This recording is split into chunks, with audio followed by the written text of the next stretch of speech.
Nice. Airdrop season 2023. In today's video, guys, I'm going to go over a couple of potential airdrops in the future. This has to do with some L1s, L2s in particular. And of course, these are not the only ones. There are several other ones that I'm not even going to talk about in this video. I'll have the guides and tutorials in Substack. And if you guys are in Discord, you guys have access to that information already.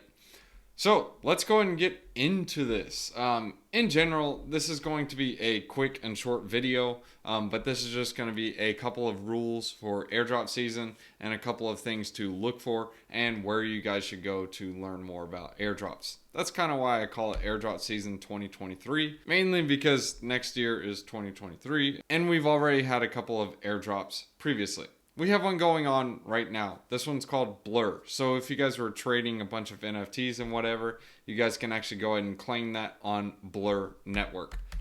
That's the link right there. I'll try to put it in the description if I remember. If not, just be like, bro, where's the... Oh, wait. It's right here on the screen. Boom. Done. All right. So we just had the Optimism airdrop. That was, depending on how many tokens you got, could have been up to, I don't know, 4 or 5 figures. So it was pretty good. Same thing with Aptos. Aptos, it didn't top 5 figures, but it was around $1,000 to $8,000. And all you had to do was play around with the testnet. So pretty easy stuff, didn't cost a lot of money.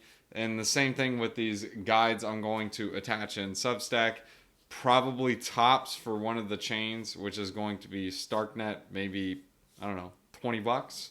So it's not really crazy at all. So some of the chains with potential future drops. Again, I'll put the guides in Substack, but these are going to be layer 2 rollups and other layer 1s that are dropping tokens.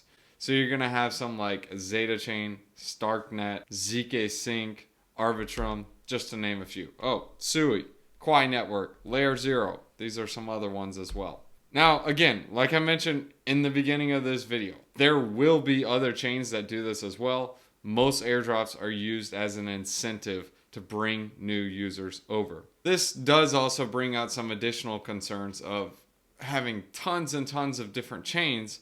What's going to happen to the previous tokens? Well, unfortunately, 99 times out of 100, the previous chains are really not going to live to next cycle. Unless you're something like Bitcoin or Ethereum. These ones have stood the test of time, but typically the winners of the previous bull markets are not necessarily the winners of the next bull run.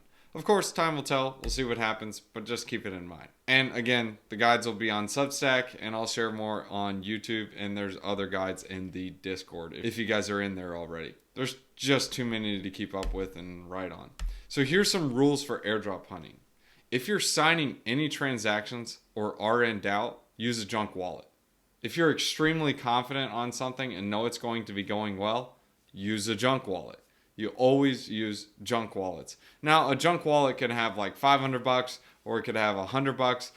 That's the junk wallet I'm referring to. Now, if you have your savings, your crypto net worth, and your cold storage, etc., you don't use that wallet for airdrop hunting, period. Just don't do it. Because you can lose your funds, especially signing a malicious transaction. It's not worth doing it. If it sounds too good to be true, it probably is. If you get airdropped some random tokens, you have no idea what you got them for, and they just showed up in your wallet.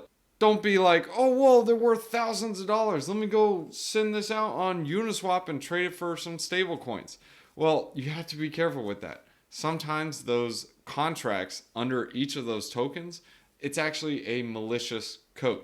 So when you approve that transaction on Uniswap, it's actually approving the contract to drain your wallet of whatever token you had the approval for. So keep that in mind. Just because it looks good doesn't mean it is good. Now, look at what you're signing and approving. Don't just blind sign everything. When you go on MetaMask and you're approving that transaction, there's a little drop down arrow. Click that drop down arrow and it'll show you what you're signing. It won't be exactly, but if you see something goofy or suspicious that says, hey, Infinite approved this, wait, why am I approving a token if I'm claiming something? That's something to keep in mind. You have to be suspicious, and when in doubt, just wait it out, see what happens on Twitter, And then if everyone's like, yeah, I got my claim, this was great, like the optimism airdrop, well, then you have more validity. But even then, it may be a delayed response. So as always, again, use a junk wallet. That's always the best thing to do. There are many malicious actors. If you aren't taking the precautions, they're going to take your money. Period. That's how it rolls. And don't be salty if you miss an airdrop. Learn from what you missed and apply that in the future. Back around the time of Ion and the Juno airdrop, I missed out on both of those. Why did I miss them? Well, I wasn't paying attention. I wasn't voting on different proposals. But obviously, I learned from my mistakes. I vote on proposals. I pay attention. I make swaps. I test different things. And that's the same that goes with the Aptos airdrop. I missed the Aptos airdrop. Why? Because I wasn't paying attention and I didn't say, oh, well, it's probably a good idea to try these different test nets. Learn from my mistakes. I'm trying these different L2s and L1s. I'm trying their test nets. You have to keep an open mind with these things, especially if you're looking at a project and you're like, oh man, I'm holding this token. I know it's going to be, well, it doesn't always mean it's going to be good next bull run. Remember, the winners of today are not necessarily the winners of tomorrow.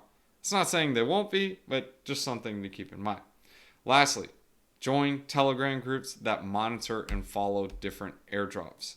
There are a bunch of different groups that do this. They will usually put out an announcement, say, hey, try this, test this, and you test it, and that's it. You move along with your day, and eventually, sometimes it can pay off. I want to leave you guys with these last 3 rules. First, don't get married to the drop.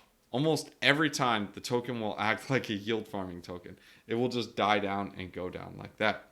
If you want to keep a moon bag, go for it, but don't forget to pay yourself. You're spending time going through these different campaigns, testing these different dApps. If you don't pay yourself, the other person is going to take your money when they sell their token. That's how this works. And if it's a major VC coin, if you aren't dumping that airdrop token, well, you can bet the VCs are. And guess who's taking that money? The VCs are taking your money. No airdrop for you. That's how it rolls. It's a zero-sum game. Next, markets move fast. Make sure you are following the projects to see when the tokens drop. Some you have to claim by a certain date or a certain time frame or you'll lose them all. So keep that in mind, notate that, and be paying attention. Lastly, get familiar with the different dApps and the new technology. Crypto moves fast, suck it up. The winners of today are not necessarily the winners of tomorrow. Don't marry your bags. Let's go ahead and hit you guys with a wisdom one-liner. Proverbs chapter 14 verses 3. A fool's mouth lashes out with pride, but the lips of the wise protect them. Be wise, be humble, be good. See ya.